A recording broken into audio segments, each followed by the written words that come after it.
Hello students, so have you completed part 1 of chapter 2? Don't worry, अगर आपने part 1 of chapter 2 नहीं complete किया है तो उसका लिंक मैंने आज के वीडियो के डिस्क्रिप्शन में दे रखा है। आज हम कंप्लीट करने वाले हैं पार्ट 2 ऑफ चैप्टर 2 और आज का टॉपिक है प्रॉपर्टीज ऑफ मटेरियल्स।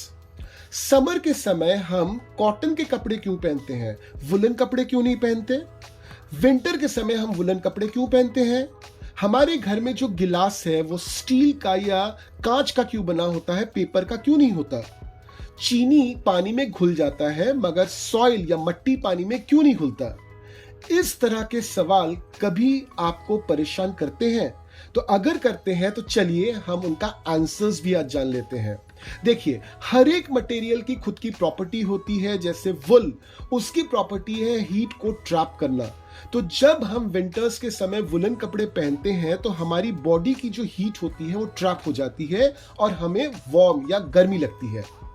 जबकि कॉटन में पोर्स होते हैं। पोर्स मतलब छोटे छोटे छेद, इतने छोटे छेद जिनको आप खुली आंखों से नहीं देख सकते। इन पोर्स के जरिए हीट जो है, एक्स्ट्रा हीट जो है वो एस्केप होता रहता है। तो गर्मी के समय काफी गर्मी होती है ऐसे ही, तो ये हीट एस्केप हो जाने से हमारे शरीर का टेम्परेचर प्रॉपर रहता है और हमको प्रॉपर लगता है। तो इसलिए हम समर के समय कॉटन का क्लोथ पहनते हैं। हमारे घर में जो गिलास है वो इसलिए स्टील का या फिर कांच का बना होता है क्योंकि अगर वो पेपर का बना हो तो पेपर पानी डालने से गीला हो जाएगा, हम उसको यूज ही नहीं कर पाएंगे। तो ठीक इसी तरह से हर एक मटेरियल की खुद की प्रॉपर्टी है और वे प्रॉपर्टीज डिसाइड करते हैं कि वो मटेरियल किस काम के लिए इस्तेमाल हो सकता है। तो चलिए एक एक करके सभी प्रॉपर्टीज को देखते हैं। पहली प्रॉपर्टी है अपीयरेंस। हर एक मटेरियल की खुद की एक अपीयरेंस होती है। कुछ चीजें काफी ब्राइट होती हैं तो उनको हम लोग बोलते हैं लश्यर।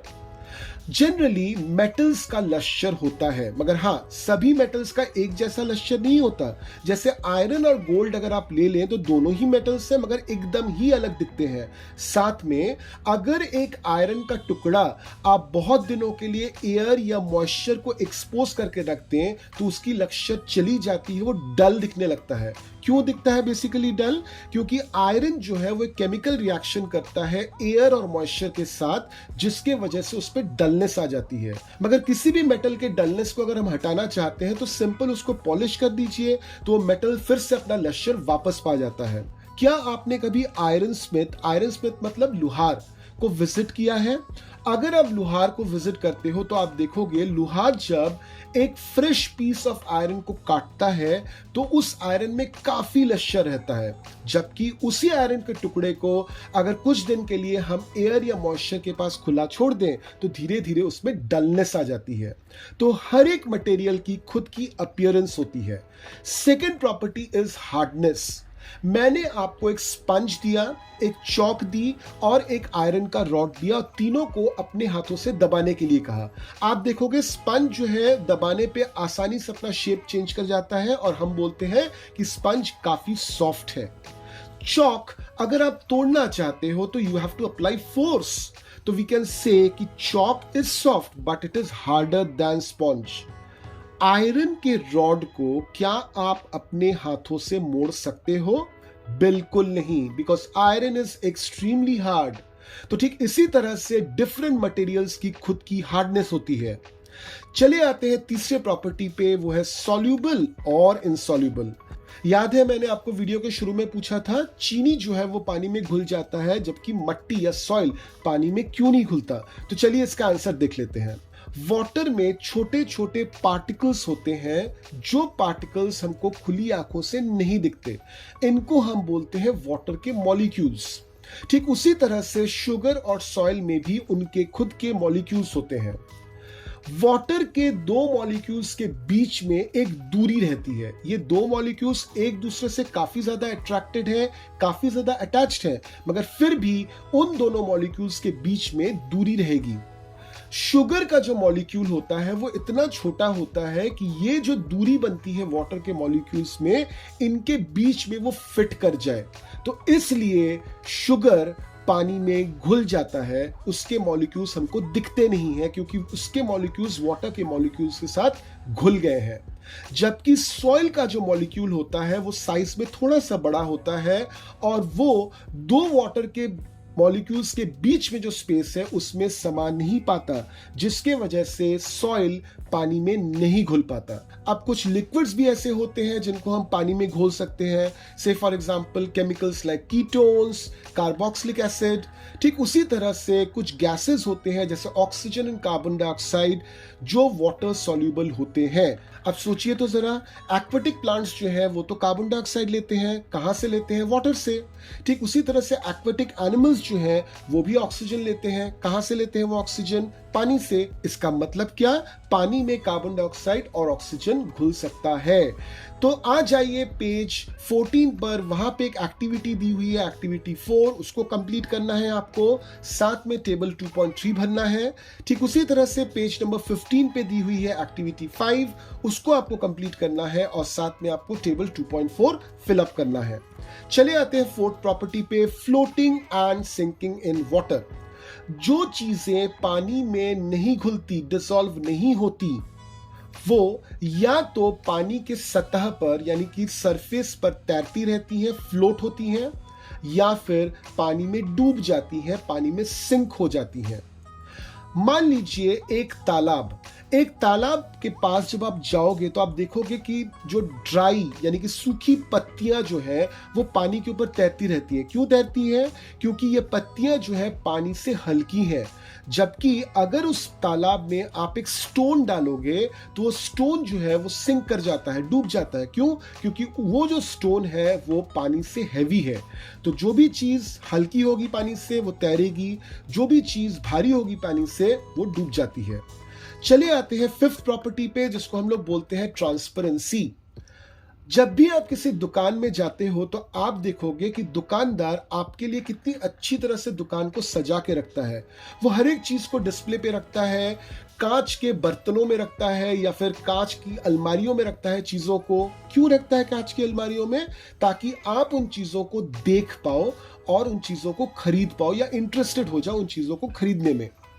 सोचिए जरा, वो यही चीजें किसी आयरन के कंटेनर में या फिर किसी वुडन अलमीरा में क्यों नहीं रखता? द रीजन इज आप वुड या आयरन के आर पार नहीं देख सकते, जबकि आप ग्लास के आर पार देख सकते हो।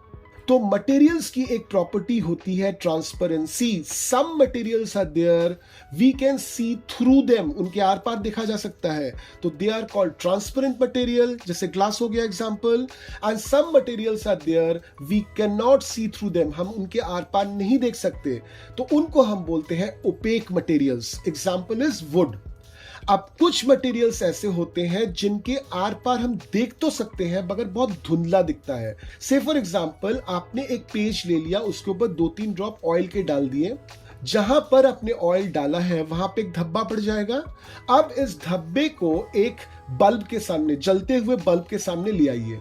आपको उस धब्बे के जरिए पीछे का बल्ब दिखाई तो देगा मगर सब कुछ क्लियरली दिखाई नहीं देगा।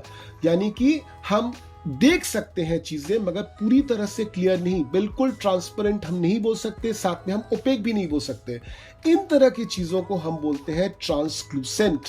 यानी कि 3 तरह की चीजें होती हैं, कुछ होती हैं ट्रांसपेरेंट, कुछ होती हैं ट्रांसलूसेंट और कुछ होती हैं बिल्कुल ही ओपेक। तो ये है डिफरेंट प्रॉपर्टीज ऑफ मटेरियल। ये प्रॉपर्टीज हमें बहुत हेल्प करती हैं चीजों को क्लासिफाई करने में, चीजों को समझने में और चीजों के बिहेवियर को समझने में।